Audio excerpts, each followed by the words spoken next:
Donc nous entendons le témoignage de Serge Haroche, professeur honoraire au Collège de France et administrateur honoraire du Collège. Alors, Pierre, ma tâche est difficile. D'abord parce que je suis ému d'avoir parlé de Jacques devant des gens qui l'ont connu, qui l'ont bien connu, qui ont apprécié son œuvre dans toutes ses facettes. Et aussi parce que je dois parler, après tout ce qui a déjà été dit au sujet de Jacques, sur les différents aspects de sa personnalité, sur son travail en tant que chercheur, en tant que professeur, comme mentor, architecte, administrateur et également en tant que citoyen engagé. Donc je vais dire quelques mots, et je ne vais pas me tenir à mon texte, sur Jacques comme collègue et comme ami. Je l'ai connu lorsque j'ai fait ma visite rituelle que tous les candidats au Collège de France font à l'ensemble des professeurs.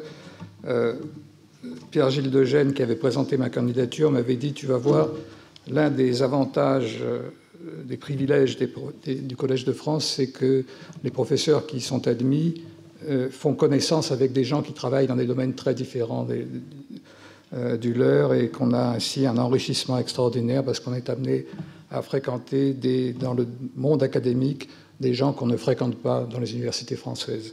Et le premier que j'ai rencontré, Jacques Glowinski, a été une illustration parfaite de cela. J'ai été tout de suite mis à l'aise par sa gentillesse, par sa modestie, par sa curiosité aussi, parce qu'il m'a tout de suite posé des questions très précises sur mon travail.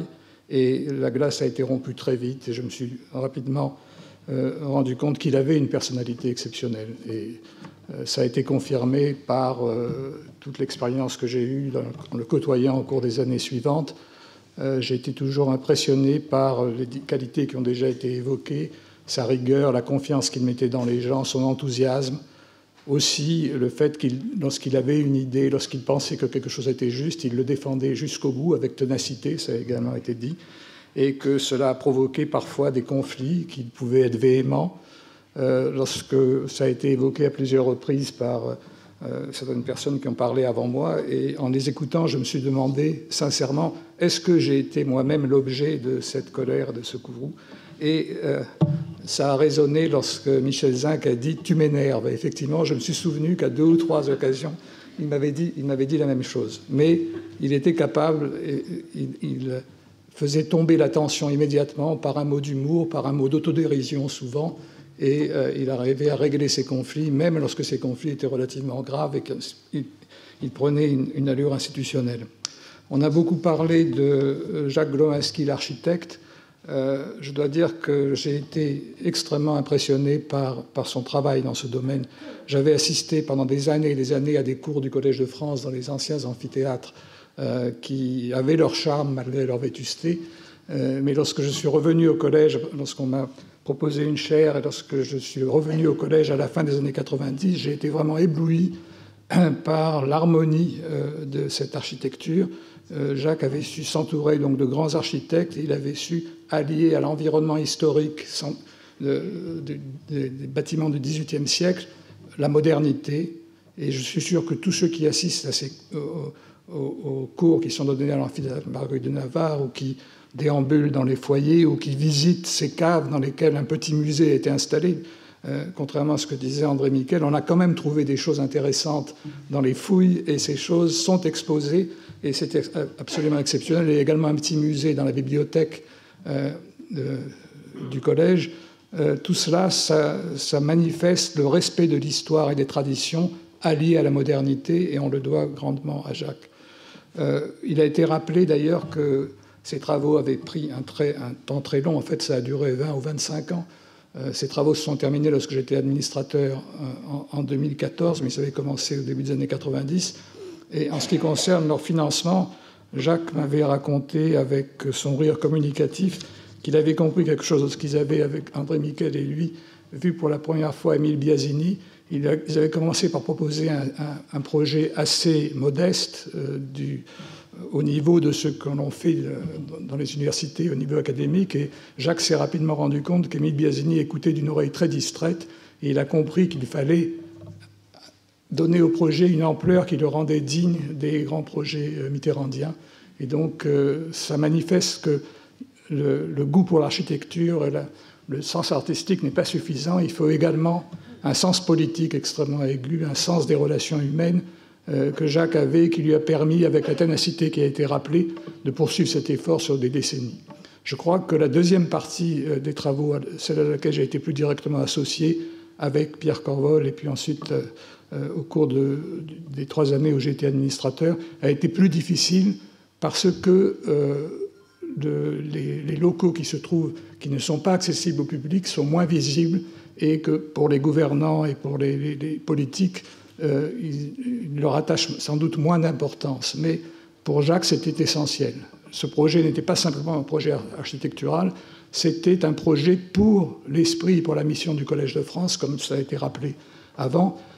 Jacques pensait que le Collège de France n'avait pas uniquement pour mission d'enseigner la recherche en train de se faire, comme il est dit dans les textes du Collège, mais devait également être un endroit où se faisait sur place la recherche, et une recherche pluridisciplinaire, parce qu'une des vocations du Collège, c'est de mêler la recherche dans différents domaines, aussi bien d'ailleurs dans les sciences exactes que dans les sciences humaines, et que pour cela, il fallait qu'il y ait une pluridisciplinarité au Collège. Il avait su, et ça a été rappelé dans les exposés précédents, s'entourer, créer des laboratoires de biologie, d'abord son laboratoire de neurobiologie qu'il occupait déjà depuis les années 80, et ensuite tout l'essor des différents groupes et des jeunes équipes en biologie, mais il voulait que cela aille au-delà de la biologie. Il se trouve qu'à la fin des années 90, des professeurs au Collège de France en physique et en chimie ont pris leur retraite. Ils ont quitté les locaux qui étaient devenus vétustes et qui étaient inadaptés à une recherche moderne, ce qui fait que lorsque les professeurs ont été nommés dans ma génération, il était naturel de penser qu'ils allaient continuer à faire leurs recherches dans leurs institutions d'origine. Et c'est d'ailleurs l'impression que j'avais lorsque j'ai accepté de prendre une chaire au collège. Mais au cours de cette visite que je lui ai faite avant d'être nommé, il a abordé le sujet et il m'a dit qu'il comptait bien à ce que je vienne m'installer avec mon équipe de recherche au collège. Et lorsque je lui ai dit que j'étais à l'école normale, il ne m'a pas dit qu'est-ce que c'est que cette personne. Tu avais dû sans doute lui expliquer ce qu'était l'école normale. Il le savait très bien. Il m'a dit mais vous savez, vous n'êtes pas loin. L'école normale, le département de physique, c'est à 300 mètres.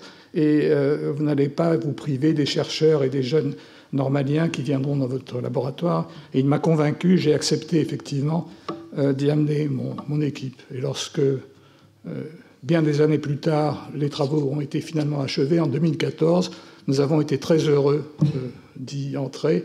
Pas seulement moi, il y a eu des laboratoires donc, de physique et de chimie qui sont venus s'installer, des équipes de professeurs et des jeunes équipes de chercheurs qui y sont venus, et on bénéficie là de conditions de travail absolument exceptionnelles. Je me souviens d'ailleurs des visites de chantier qu'on faisait au début des années 2010, où Jacques avait le sens du détail qui a été évoqué précédemment. Il me demandait où il fallait placer les prises, à quelle température, à quel niveau de stabilité de température il fallait se placer. Et non seulement on faisait venir les élèves de l'école normale, mais on faisait venir également l'hélium liquide à travers des tuyaux qui passaient dans les systèmes d'égout de Paris. Enfin, il a prévu absolument tout cela. Et il apprenait en même temps, parce qu'il n'avait jamais... il ne s'était jamais intéressé avant aux nécessités d'un laboratoire de physique ou de chimie, mais au fur et à mesure, il apprenait et il en tenait compte pour essayer de créer un environnement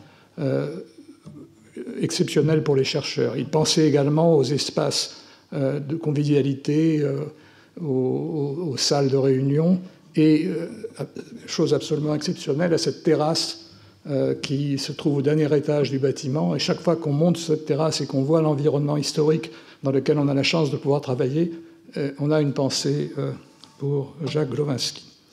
Mais je voudrais terminer en parlant de l'homme et de l'ami qu'il a été pour moi. Très rapidement, nous sommes devenus amis, et cette amitié ont été associées nos épouses, Isabelle et Claudine. Et on s'est rencontrés très souvent à l'occasion des pots qui suivent les leçons inaugurales ou les colloques de rentrée du collège, mais également de façon privée. On a été dans cette merveilleuse maison dans le sud de la France qui est bâtie autour d'un arbre vénérable et où l'harmonie architecturale est également présente, même si c'est des conditions complètement différentes de celles que l'on trouve à Paris. Et au cours de toutes ces réunions, au cours de toutes ces circonstances, on a échangé surtout, pas seulement sur la science, mais également sur la politique, très souvent, sur les livres que l'on aimait, sur les expositions qu'on avait pu voir. Je me rappelle qu'une fois, Claudine a dit qu'on était sur le point de partir pour passer quelques jours de vacances dans une île au large de Salvador de Bahia, une petite île qu'on avait découverte quelques années auparavant. Et en plaisantant à moitié, on leur a demandé « Mais est-ce que vous voulez venir avec nous ?» On devait partir 3 ou 4 jours plus tard.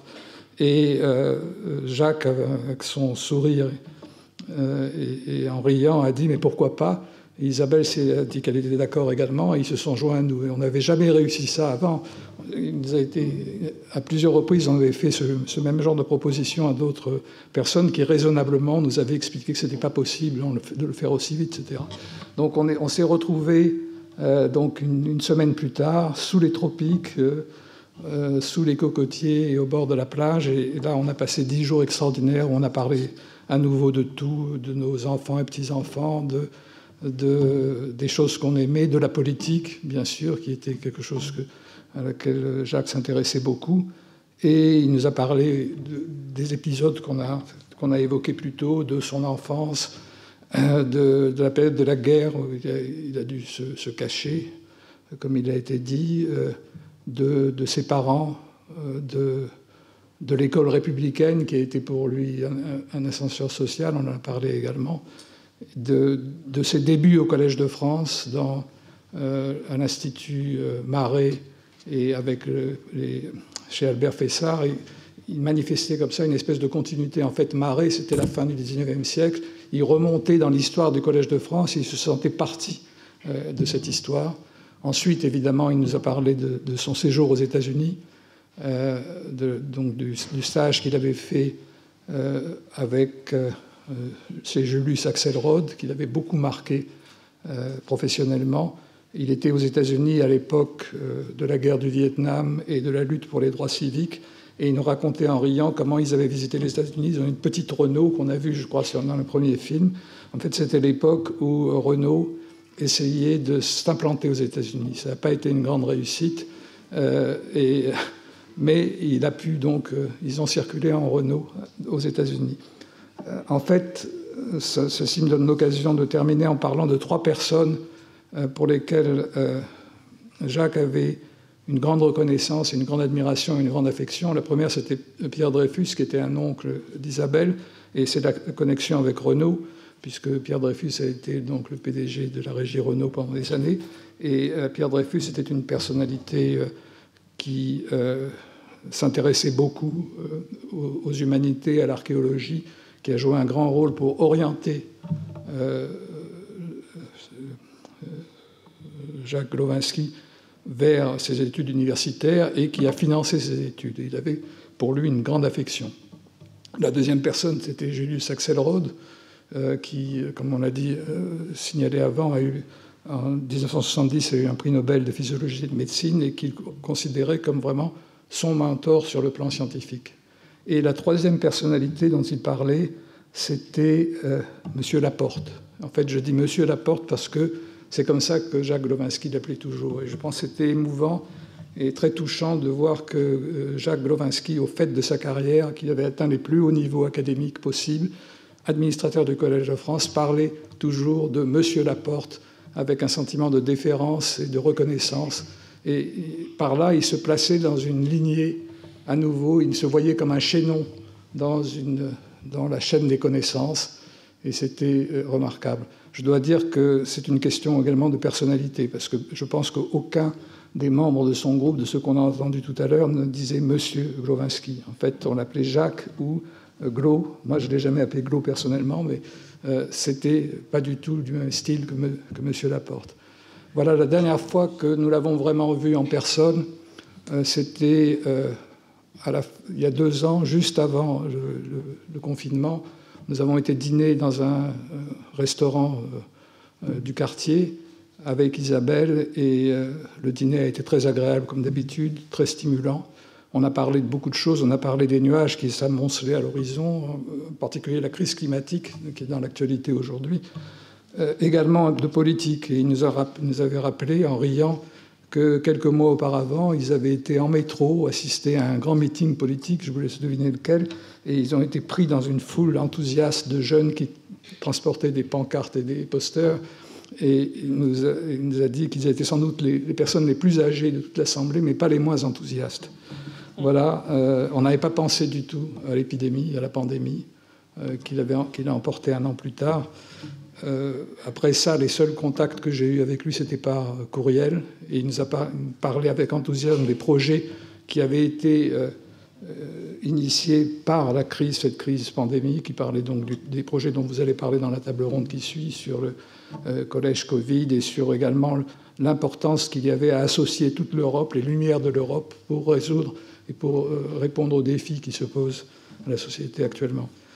Je veux dire que le fait qu'il ait jusqu'au dernier moment été capable de suivre ses passions, de faire ce qu'il aimait vraiment, aussi bien en architecture que dans les domaines que je viens d'évoquer, et que finalement il ait travaillé jusqu'au bout et qu'il ait été emporté en quelque sorte par surprise, ça doit être une consolation, un réconfort pour tous ceux qui l'ont connu, pour ses amis et pour sa famille. Voilà, je voudrais terminer sur ce point.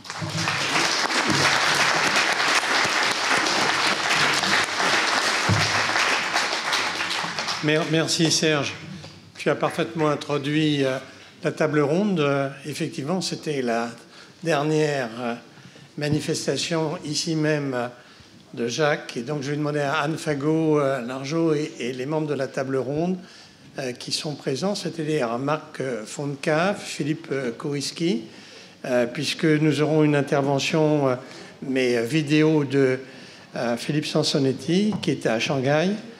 Et Philippe Paillon, malheureusement, a dû prendre un train un peu plus tôt aujourd'hui.